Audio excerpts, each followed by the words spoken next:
Bien le bonjour à toutes et à tous, c'est Cryptéo et on se retrouve comme tous les matins pour faire le point sur les news macro, éco, crypto. Tu connais la chanson, merci à toi d'avoir cliqué sur la vidéo et t'es un petit malin, un petit coquin. Chaque fois que je mets Binance dans le titre, la vidéo elle fait pas mal de vues, pas mal de likes, pas mal de tout ce que tu veux. Et quand il n'y a pas Binance dans le titre, je ne sais pas, alors j'ai pas encore mis le titre là, donc on va voir, je sais pas comment t'as cliqué sur la vidéo, en tout cas merci à toi. Et si tu veux faire un soutien pour la chaîne, la meilleure chose que tu puisses faire c'est lâcher un like tout de suite. Tu prends 2 secondes, tu lâches un like.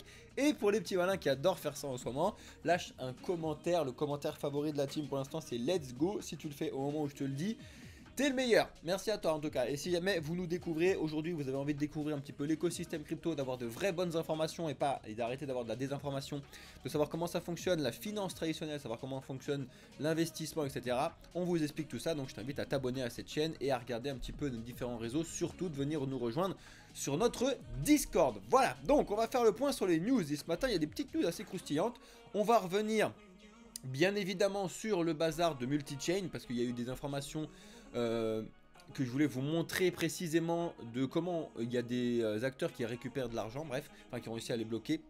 On va regarder ça, puis en plus il y a une petite rumeur étudiée sur multi-chain. On va voir Vitalik qui parle de Bitcoin, c'est assez drôle. On a un candidat à la présidentielle aux États-Unis qui a des Bitcoins. On a une belle bataille Zuckerberg-Musk très intéressante. On va parler rapidement des CBDC, donc des monnaies numériques de banque centrale, donc des MNBC en français si tu veux. On va parler de la Fed, on va parler un petit peu rapidement des NFT, de Cardano, et on va voir ce qui se passe avec un lancement d'un gros projet sur Binance. Let's go les amis. Alors, on ouvre dans le vert, et c'est un vrai vert pour le coup ce matin, donc ça fait plaisir. Plus sur certains projets que sur d'autres. Donc tu peux le voir, oui, Bitcoin, Ether, oui, on est sur du 1%. C'est pas un truc de ouf. Tu le vois sur le côté, on a le Bitcoin en 5 minutes comme d'habitude. On est à 30 500. On est toujours entre nos 30 000 et nos 31 000. Va savoir combien de temps on va rester dedans. Plus le temps on y reste, plus c'est que va être compliqué de passer vers le haut. Donc on va voir comment ça fonctionne. Bref, en attendant, on a d'autres projets qui fonctionnent pas trop mal, qui prennent des beaux petits pourcentages. L'ADA 3,4, le Litecoin 5,2, Solana qui remonte pas mal, le Matic qui prend 10%, c'est vraiment pas mal. Le BNB, même le BNB de Binance, regardez Binance comment tout va très bien. 7%. Bref, donc on va voir, en tout cas c'est une récupération, mais on est quand même loin de la petite baisse qu'ils ont eu sur ces derniers jours. Affaire à suivre, on vous rappelle, enfin je vous rappelle qu'aujourd'hui on n'a pas énormément de news, hein. On va avoir celle-là dans une demi-heure là, sur la Zoo Economic Sentiment en Europe, donc vous savez que c'est pas non plus ultra important, enfin les marchés ne réagissent pas énormément dessus parce que voilà c'est comme ça. Par contre, on va avoir l'inflation aux États-Unis sur le mois de juin qui va tomber demain. Ça, c'est un vrai bon truc à regarder, surtout en ce moment, parce que tu le sais, avec la politique qu'ils ont mis en place aux États-Unis, normalement l'inflation est censée être contrôlée et justement on a un beau forecast, donc une belle prédiction qui est en dessous et que ça continue de baisser. On est encore très loin des 2%, hein, très loin des 2%, mais on a une belle baisse ici. Et surtout, quand tu prends le non-core, on est sur du 3,1 comparé à 4, ça fait une belle baisse.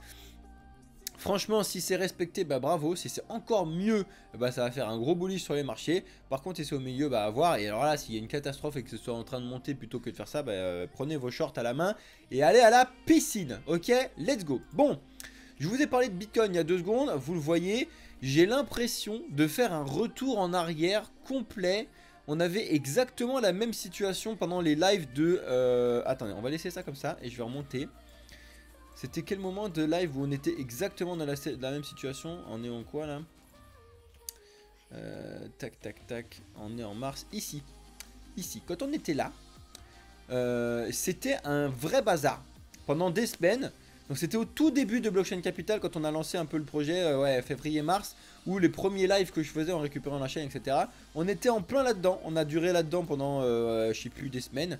Et j'ai l'impression qu'on refait la même chose. Regardez le graphique qu'on a là, on était entre les 27 200 et les 28 700. Donc c'était la place que je vous avais mis à ce moment-là, qui était important, donc on n'était pas aux 30 000. Mais regardez, prenez une photo mentale de ce truc-là, là, bim. Ok, donc là, belle montée, on est à cet endroit-là. Qu'est-ce qu'on a quand on revient sur notre petit moment de là où on est actuellement? Ça, pour ça, ça me fait marrer. On est là, belle montée, exact. C'est la même, mais la même chose. C'est juste que l'autre fois, on était ici. Donc on avait la montée jusque là et on était entre les 27 et les 28. Et là on a dépassé les 28 et on a dépassé les 30 et on est entre 30 et 31. D'accord? Donc je ne veux pas du tout vous dire, vous prédire de ce qui va se passer, etc. Parce que j'en ai absolument aucune idée, vous le savez bien. Tout ce que je peux dire, c'est que là, on a eu la belle montée. On a continué à pousser et on est en sortie vers le haut. On était sorti vers le haut. On a push, on était monté le 30 000. On a essayé d'aller un peu plus haut. Et après, paf, on s'est viandé. On est retourné sur les 27 000. On a regaléré un moment. Et après, finalement, on avait décroché un petit peu pour redescendre aux 25 000. Et on est reparti à fond. Et là, on est là. Donc, est-ce que, comme d'habitude, on va voir si on continue à stagner entre les deux? On va le voir très simplement. De toute façon, on fait que de vous le dire. Le méga problème, c'est les volumes en bas. On n'a pas de volume. On fait que de vous le dire. C'est un vrai gros problème. Surtout, ça fait un peu peur. Parce que quand on n'a pas de volume, ça veut dire que les échanges s'essoufflent. Et si les échanges s'essoufflent, ça veut dire qu'on n'en parle pas beaucoup de Bitcoin. Si tu parles pas beaucoup de Bitcoin, ça veut dire qu'il n'y a pas beaucoup de gens nouveaux qui vont pouvoir acheter du Bitcoin. S'il n'y a pas de gens nouveaux qui achètent du Bitcoin, le Bitcoin ne monte pas. S'il ne monte pas, c'est les vendeurs qui vendent. Ça vend. Ouh, grosse phrase, un peu long, faut respirer dans la vie. Donc, est-ce que là, on va enfin aller voir les 32 000 pour voir et passer un peu les 31 272 qu'on a mis ici, aller voir ce qui se passe aux 32 200 ou pas. Donc je vous l'ai dit hier, on commençait à s'écraser sur les 30 000 et c'était un petit peu dangereux. On a quand même vachement bien réagi à la hausse hier, même si on a eu une double bougie assez fun à ce moment-là. À suivre en fonction des news et ça va aussi dépendre de ce qui se passe cette semaine sur les news d'ETF. On n'en sait rien, ça se trouve il y a la SEC qui va dire bon vos trucs de ETF là c'est une grosse blague, ça dégage et on verra très bien. Ou alors inversement ils vont dire bah c'est génial, on en valide un, mais même s'il y en a un qui est validé, je pense pas que ce soit une grosse news bullish parce que ça a été pricé ce truc là, c'est à dire que on a pricé là, Bitcoin etc a pricé le fait que ce soit accepté parce que justement ils l'ont proposé. Une fois que c'est balancé, à voir, parce que je vous rappelle encore une fois que si jamais c'est accepté, ça va prendre un moment avant d'être mis en place et je vous invite à regarder notre TikTok short réel qu'on a posté hier sur les réseaux. Let's go, vous avez compris, on avance. On revient sur le multi-chain avec ces preuves là que je voulais vous montrer. Donc pour ceux qui ont raté et qui dorment dans une grotte, multi-chain, réseau développé pour faire de l'inter-chain, donc de faire de la connexion et des bridges entre les blockchains. Donc c'est vraiment quelque chose de très important. Je vous ai déjà expliqué, si vous voulez comprendre un petit peu les concepts, venez sur notre Discord pour comprendre comment ça fonctionne un bridge, etc. Je vous explique tout ça bien évidemment. Bref, c'est la Phantom Foundation qui nous a expliqué tout ça parce que forcément, je vous l'ai expliqué aussi, vous devez connaître les relations qu'il y a entre les différents projets. Multi-chain très proche de la Phantom Foundation, bref. Et en fait, il t'explique que sur les 123 millions qui ont été volés avec le concept de multi-chain, grâce à Circle, on a sauvé 60 millions en USDC qui a été bloqué. Et grâce à Tether, on a 2,5 millions d'USDT qui ont été bloqués. Donc récupérer, bloquer, tu le vois comme tu veux, mais il y a quand même des choses qui sont mises en place et ça fait plaisir. C'est quand même un hack énorme, mais c'est la news que je viens de vous dire juste après. Est-ce vraiment un hack? C'est-à-dire que vous pouvez aller actuellement, et ça je vous invite très fortement à aller le lire.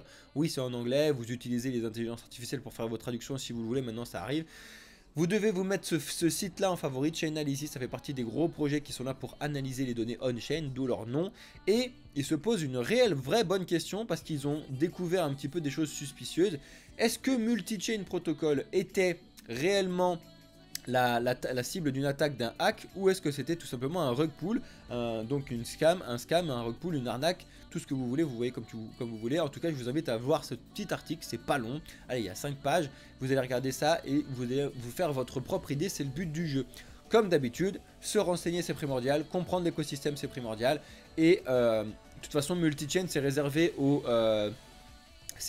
intermédiaires plus voire experts dans le monde des cryptos, enfin quand on dit expert, c'est des gens qui sont vraiment expérimentés dedans. Mais un débutant qui commence à aller utiliser du multi-chain pour faire des bridges et tout, alors qu'il ne sait même pas ce que c'est qu'un bridge, non, d'accord. Le débutant, s'il veut commencer à arriver dans l'écosystème crypto, il doit comprendre comment ça fonctionne. Il va commencer déjà à voir avec du Bitcoin et de l'Ether. Bref, si jamais vous avez besoin d'un cours, d'éducation, tout ce que vous voulez, venez sur notre Discord, demandez, on est là pour ça, les amis. On a plein de pubs sur le Figaro, je déteste ce genre de truc là, bref, il y a des pubs partout, c'est dégueulasse. Le rythme des baisses d'impôts dépendra de la croissance selon Bruno Le Maire. Alors on a notre petit pote là, Bruno Le Maire, qui est éclaté comme d'habitude, qui nous fait des propositions éclatées comme d'habitude. Je suis désolé de vous dire ça, mais à un moment il faut le reconnaître. La politique me fatigue, cette gestion centralisée me fatigue. Si jamais vous avez besoin d'avoir des informations, je vous invite encore une fois à venir sur la chaîne de Blockchain Capital et venir dans nos vidéos, ou alors allez directement dans nos playlists. Dans nos playlists, vous allez voir notre podcast, parce qu'on fait des podcasts maintenant, et on a fait un premier podcast sur la centralisation versus la décentralisation, et franchement, je vous invite à regarder, c'est très intéressant, et à venir regarder aussi nos partenaires avec l'ICO du token. Regardez aussi ce qu'on vous réserve un petit peu dans la description de la vidéo, je sais que vous ne le regardez pas forcément beaucoup, mais on a des petites surprises pour vous. Bref, donc, ils sont en train de nous dire, et c'est ça que j'aime pas dans la politique, là, tous ces trucs là, c'est qu'ils sont censés avoir un coup d'avance, on fait que de vous le dire, et je vous l'ai expliqué dans la centralisation versus la décentralisation, ils sont censés avoir un coup d'avance et prévoir les choses qui vont tomber, enfin pas prévoir, mais c'est prévoir s'il y a ça, je fais ça. Le problème de tout ce qui se passe actuellement dans la centralisation, que ce soit les banques centrales ou que ce soit du coup Bruno Le Maire et puis avec cette gestion là, le problème c'est qu'en fait tu te rends compte que ils agissent au jour le jour. Donc c'est bien, hein, tu vas écouter n'importe quel philosophe qui va dire il faut vivre au présent, soyez heureux, blablabla. Oui, mais la gestion là-dessus, elle est éclatée. Ils ont été créés exprès pour pouvoir savoir anticiper, réagir en fonction d'eux. Et en fait, non, tu te rends compte que bon, bah, la baisse d'impôts, elle dépendra de la croissance par Bruno Le Maire. Parce que là, vous savez qu'on parle de la croissance du PIB, parce que c'est selon la croissance que on va savoir si les gens, ils ont gagné de l'argent, pas gagné de l'argent. Donc, est-ce qu'il faut augmenter les impôts, baisser les impôts, machin truc et tout. Vous le savez tous, on se prend une inflation éclatée partout dans le monde à fond. Donc, ça veut dire qu'à la fin du mois, on n'a plus d'argent pour pouvoir investir n'importe où et sur Bitcoin. C'est d'ailleurs pour ça qu'il est en train de baisser en 5 minutes. Non, je rigole. Bref. Faites attention à tout ça, mais le problème que j'ai quand je regarde ces news là, c'est qu'en fait, tu te rends compte qu'ils sont complètement perdus. Ils sont complètement perdus, ils sont à la ramasse totale, ils sont en train de subir tout ce qui se passe tout le temps, alors que c'est eux qui sont censés essayer de prévoir et de mettre en place un fonctionnement qui fonctionne. Bref, j'ai vraiment très mal à la tête. Je vous invite vraiment à regarder toutes ces informations, vous les retrouverez bien évidemment dans la partie actualité sur Discord. On continue, et ça je trouve ça assez drôle, on a toujours cette petite guéguerre Bitcoin Ether qui me fait vachement rire, et je la prends plutôt à la rigolade, il vaut mieux la prendre à la rigolade plutôt que de façon sérieuse. Il y a beaucoup de maximalistes et l'un et l'autre qui le prennent de façon sérieuse, moi je le prends à la rigolade dans le sens où en fait c'est très marrant, ils se tirent la bourre un peu les deux et tout, pourtant ils sont sur des choses qui sont pour moi différentes, bref. Bitcoin peut apprendre d'Ethereum selon Vitalik Buterin, c'est très très drôle. Je vous invite à aller regarder cet article qui est sur Cryptos, qui est vachement bien foutu, parce qu'en fait, il y a Bitcoin et Ether qui se retrouvent sur la partie monétaire, donc de crypto-monnaie, hein, parce que c'était les premiers à s'est créé comme ça, des crypto-monnaies. Maintenant, on n'est plus sur des crypto-monnaies, on est sur un écosystème crypto, vous connaissez depuis que je vous le dis, très important. Par contre, il se diffère sur certaines choses. Déjà, il se diffère maintenant et pas avant sur la partie du consensus, donc de la validation de la blockchain et de la validation des transactions, parce que Bitcoin est resté en proof of work alors que Ether est passé en proof of stake, etc. etc. Et à l'intérieur, tu sais qu'il y a beaucoup de développement. Oui, certes, des protocoles qui sont décentralisés, qui ne dépendent de personne, mais il y a quand même des gens qui travaillent derrière. Ça fonctionne en système de DAO, etc. Je vous invite à regarder un petit peu comment ça fonctionne, et c'est assez intéressant pour le souligner. Et Vitalik Buterin qui fait des propositions, voilà, Bitcoin pourrait apprendre d'Ether sur telle ou telle partie, mais j'ai envie de te dire, la même chose pourrait être faite sur Ethereum pour apprendre de Bitcoin, donc c'est pour ça que ça me fait vachement rire. C'est juste que pour l'instant, il n'y a plus de représentants, il n'y a jamais eu de représentants Bitcoin entre guillemets, parce que Bitcoin, Satoshi Nakamoto, on ne sait pas qui c'est. Bref, je voulais revenir sur ce petit article qui me fait rire et en même temps pour vous expliquer comme quoi la présidentielle de 2024 va être très importante et elle ne tombe pas n'importe quand, tu vas voir. C'est pour ça aussi que c'est assez drôle les gestions de temps. Donc vous devez savoir que oui, certes, la présidentielle de 2024, on a un fossile qui va se présenter et on a un petit foufou qui va se présenter. Et il y a de fortes chances que ce soit ces deux-là, fossile versus foufou, au deuxième tour. Mais on a quand même d'autres personnes qu'il faut regarder bien évidemment au-delà de juste ce que je vais vous présenter là. Bien évidemment, faites vos propres recherches s'il vous plaît. Mais on apprend en fait que Robert F. Kennedy Jr., il détient directement des bitcoins, donc il n'en détient pas énormément, mais il en détient entre 100 000 et 250 000 dollars en équivalent. Et je trouve ça assez intéressant parce que ça fait partie des très peu de futurs potentiels présidents aux États-Unis qui sont pas maximalistes Bitcoin, mais qui sont pro-crypto, qui sait que le fonctionnement et la technologie sont intéressants. Alors, je me méfie quand même de cette partie-là, parce que vous savez que la centralisation, c'est quand même un problème, etc. Et puis après, tu dis des trucs, et puis après, tu peux faire tout le contraire. On le voit bien avec Gary Gensler, qui dit les cryptos en 2018, c'est génial, la blockchain, c'est génial, et puis en 2023, qui attaque tout le monde. Donc, on verra bien comment ça se passe. En tout cas, il faut étudier, et ça fait plaisir d'avoir ces informations. Pourquoi je vous dis ça ? Parce que le halving de Bitcoin arrive à partir de avril, mai, juin, on va dire, parce qu'on va voir comment ça fonctionne, de 2024. De Bitcoin le halving. Si tu sais pas ce que c'est, je t'invite à venir sur le Discord et on en discute. Et comme par hasard, les présidentielles arrivent au même moment. Selon quels sont les présidents des États-Unis qui tombent, tu sais très bien qu'il y a des grosses informations et des grosses dépendances qui vont arriver.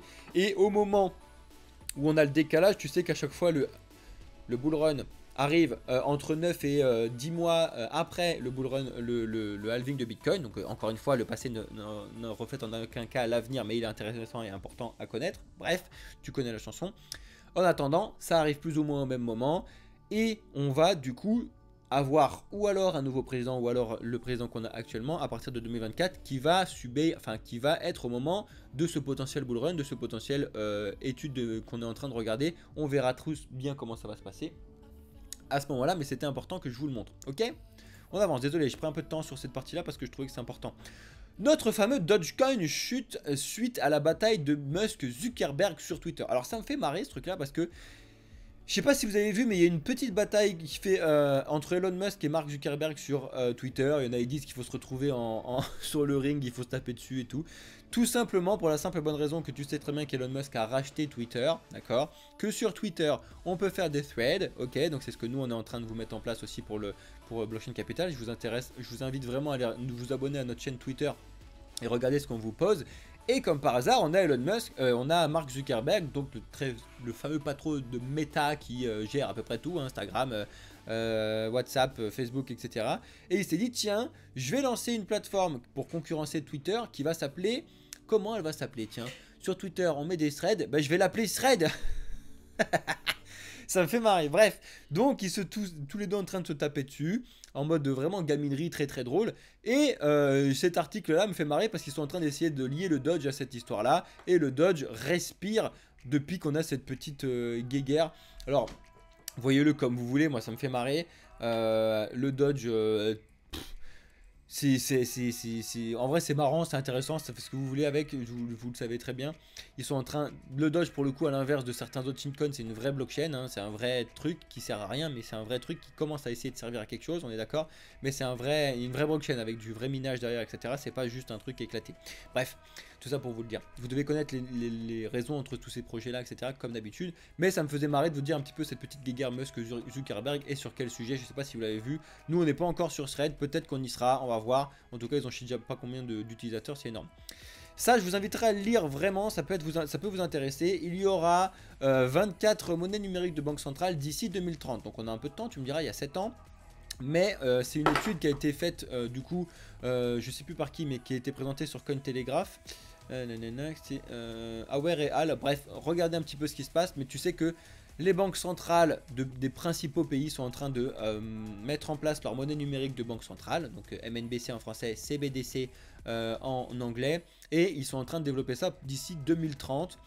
Écoute, on va suivre toute cette petite saga. Moi, je fais partie des gens qui pensent que ce sera la meilleure pub possible à l'écosystème crypto parce qu'ils vont aller droit dans le mur et les gens vont se rendre compte que c'est quand même une belle catastrophe leur truc. Bref, on continue.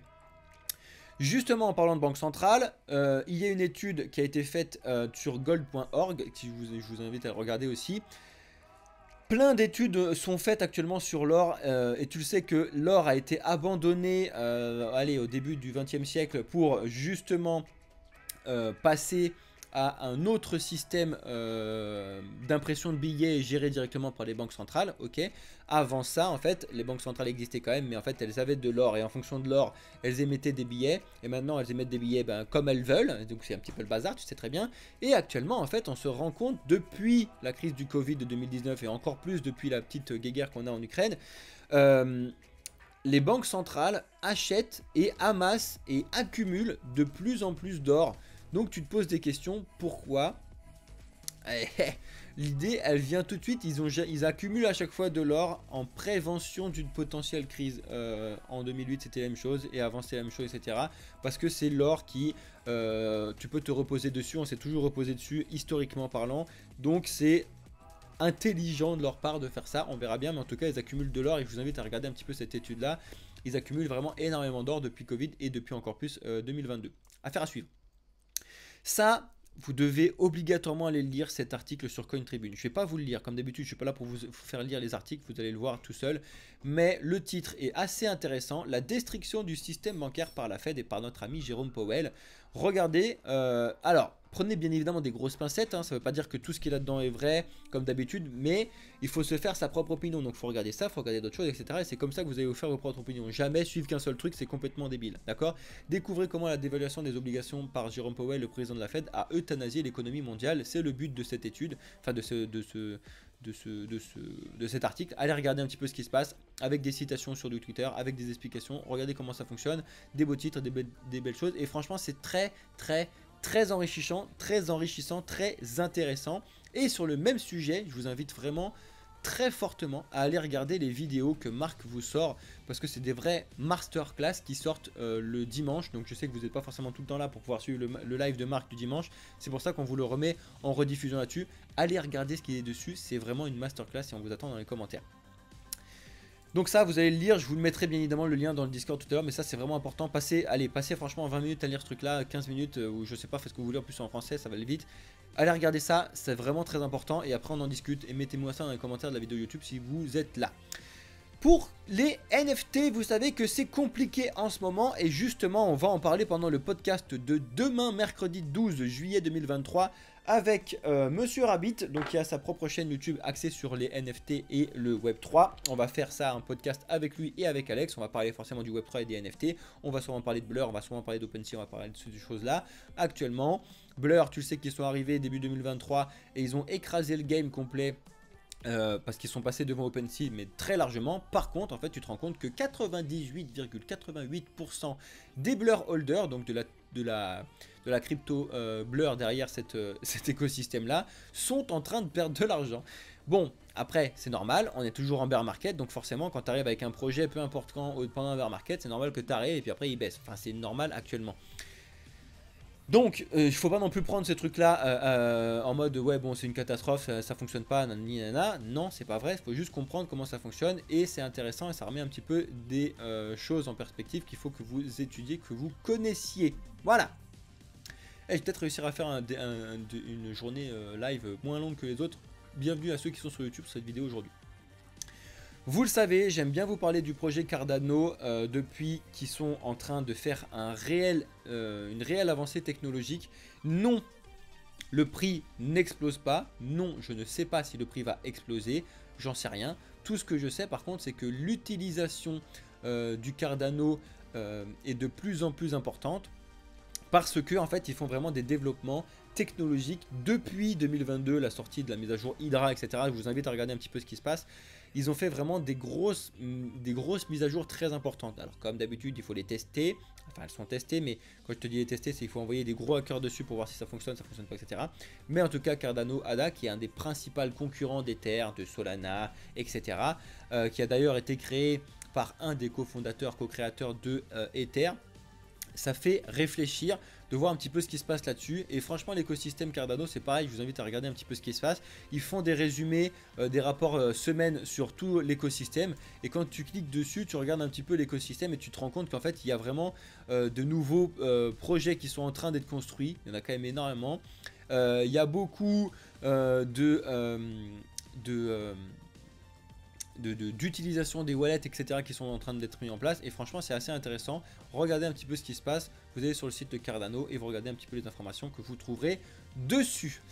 Et on finit avec cette dernière news pour vous montrer justement que Binance est toujours dans le game, entre guillemets, avec des propositions de projets intéressants. Alors je vous dis pas d'aller sauter dessus, faites bien évidemment ce que vous voulez, il faut bien évidemment faire des recherches, on va pas juste regarder ça en 2 secondes et puis hop il faut investir dessus, ok, faites vos propres recherches, c'est très important. Je vous rappelle que pour l'ICO de Summit, on vous a déjà fait les propres recherches, on vous a donné les informations, vous avez les liens dans la description si vous voulez comprendre comment ça fonctionne.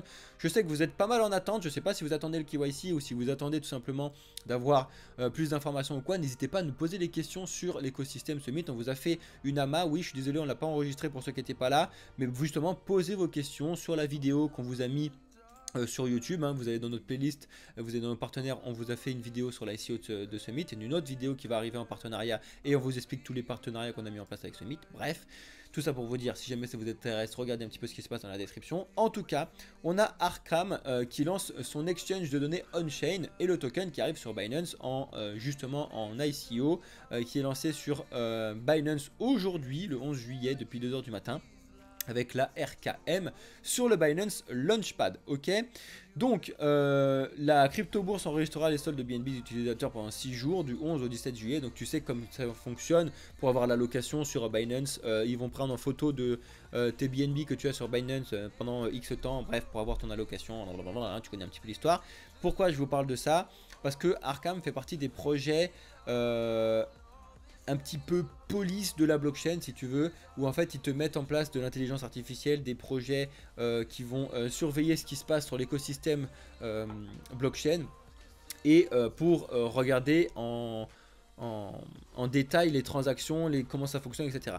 Il y a du bien, il y a du moins bien, comme d'habitude. Tu le sais très bien, de toute façon, la blockchain, elle est sur certains, comme Bitcoin, c'est pseudonyme, donc c'est à dire que tu as un wallet avec une clé publique que tu peux donner à n'importe qui, parce que c'est juste une clé publique, d'accord, donc son nom. Par contre la clé privée tu te la gardes bien, mais par contre la seule chose qu'il ne faut pas faire, c'est annoncer ton nom personnel avec cette clé publique. C'est à dire que si tout le monde connaît cette clé publique, peut regarder ce qui se passe dessus, mais personne ne sait que c'est toi derrière. Le problème, je vous le savais très bien, c'est que il y a plein de clés publiques qui sont KYCisées sur les plateformes, et du coup en fait on sait que cette clé publique elle t'appartient à toi. Bref, vous connaissez un petit peu l'histoire. En tout cas, fait partie des projets que vous devez au moins regarder de ce que c'est. Je vous dis pas d'aller investir dessus, surtout pas de conseils d'investissement, etc. comme d'habitude. Il n'y a pas de rien. Bref, allez regarder un petit peu ce qui se passe. En tout cas, c'est un travail d'innovation de l'équipe d'Arkham, justement parce que c'est un projet On-Chain Intelligence Exchange. Et là, vous allez me dire, qu'est-ce qu'il me raconte? Eh bien, l'idée, c'est de faire un échange, mais pas de crypto-monnaie, mais un échange de données. Donc, une plateforme d'échange de données pour aller acheter des données d'information sur tel protocole, sur tel truc, etc. Et regarder comment ça fonctionne. Et bon, bah, c'est une idée. On est sur de l'Intel to Earn. Ça me fait marrer de foutre des to Earn partout. C'est encore à la mode, ça me fait rire parce que normalement, c'était quand même vraiment pour les potes de 2021. Mais on en parle encore. Bref, donc ça peut être un projet qui peut vous intéresser. En tout cas, allez regarder cet article qui a été fait par Rémi R là, sur le journal du coin. C'est 2 pages. Et après, vous avez les liens pour aller regarder ça si ça vous intéresse. Encore une fois, je vous invite à rien faire. Regardez juste le projet si ça vous intéresse. Les amis, voilà, on a fait le tour des news pour ceux qui étaient sur YouTube. Merci à vous d'avoir regardé la vidéo jusque là, vous êtes des boss. J'espère que vous avez bien lâché votre like, j'espère que vous avez lâché bien votre let's go dans les commentaires ou autres commentaires avec des questions, etc. Vous savez qu'on regarde tout ça et on vous répond. Et j'espère que tu t'es bien abonné à cette chaîne si tu veux comprendre un petit peu comment ça fonctionne. Et je t'invite vraiment à aller regarder les playlists. Et je tiens à rappeler à Alex rapidement qu'il faut qu'il fasse sa playlist pour les matinales crypto. Les matinales trading pour que les gens puissent aller regarder dans les playlists. Hein, Alex? Aïe aïe aïe, on rigole avec cette chaîne. Mais bref, vous allez regarder les playlists, vous regardez les vidéos. Ça fait plaisir, il y a quand même pas mal de gens qui ont regardé la vidéo d'hier. On est quasiment à 1000 vues, let's go. Je pense qu'on va aller exploser les 1000 vues. Allez exploser les likes sur cette vidéo. Mais comme par hasard, je mets Binance et je mets CZ en miniature. Et let's go, petit coquin. Allez, merci à vous, j'espère que vous allez passer une bonne journée. Moi, je vais aller prendre un Doliprane pour ma tronche. Merci à toutes et à tous d'avoir regardé cette vidéo. Et je vais rester en live avec ceux qui sont sur TikTok et sur Twitch encore un petit peu, mais pas beaucoup parce que j'ai vraiment la tête qui va exploser. Merci à ceux qui étaient sur YouTube. Ciao, c'était Cryptéo pour le projet Blockchain Capital, les amis.